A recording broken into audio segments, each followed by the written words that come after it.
এই কান্না একটা মাত্র টিকিটের জন্য।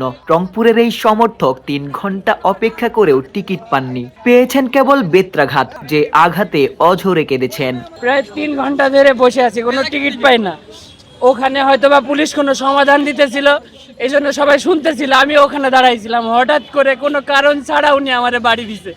আমি ওখানে কোনো কারণে দাঁড়া নাই, শুধু শুনতে চাইছি যে উনি কি বলতেছে। হয়তো বা সবাই জিজ্ঞেস করছে যে 200 টাকা করে টিকিট দিবে, এই জন্য লাইনে দাঁড়াইছি। উনি কি শুনতে কি বলতেছে সেটা শোনার জন্য দাঁড়াইছি। উনি কোনো কথা ছাড়া আমারে পুলিশ স্পিডে উনি আমারে মারছে। বিপিএল এর শুরুর দিন থেকেই টিকিট নিয়ে বিতর্ক ছিল। প্রথম দিনই দর্শকরা টিকিট না পেয়ে বিক্ষুব্ধ আচরণই করেছিলেন। স্টেডিয়ামের যেই মেইন গেট, সেই মেইন গেট কিন্তু তারা ভেঙে ফেলেছিলেন। এর পর দিন থেকেই বিসিবি থেকে জানিয়ে দেওয়া হয় দুটি অস্থায়ী টিকিট কাউন্টার স্থাপন করা হয়েছে। আমার পেছনে যে এখানে দেখতে পাচ্ছেন বিসিবির স্টেডিয়ামের 5 নং গেট, সেই 5 নং গেটে কাউন্টার ছিল। আজ সকাল থেকে দর্শকরা এখানেই লাইনে দাঁড়িয়েছিলেন টিকিটের জন্য, তবে সেখানেও কিন্তু দর্শকরা টিকিট পাননি। যখন ঘোষণা আসে এই গেটে আসলে এই বুথে টিকিট নেই, তখন থেকেই কিন্তু দর্শকরা বিক্ষুব্ধ আচরণ করেন, কাউন্টারটি জ্বালিয়ে দেন। শুধু জ্বালিয়ে দিয়েই তারা ক্ষান্ত হননি, এরপরও তারা আন্দোলনটা চালিয়ে যান। ধাওয়া পাল্টা ধাওয়া হয়েছে এই স্টেডিয়াম প্রাঙ্গণেই।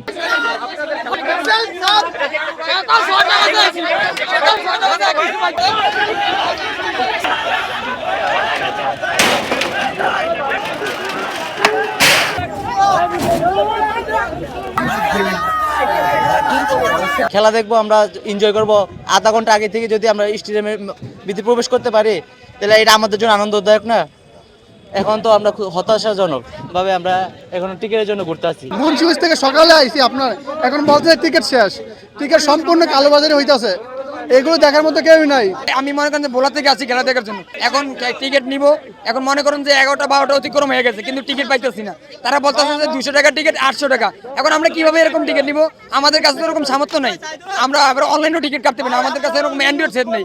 এখন এই কারণে আমরা ক্ষিপ্ত, এগুলো ভাঙচুর করেছে।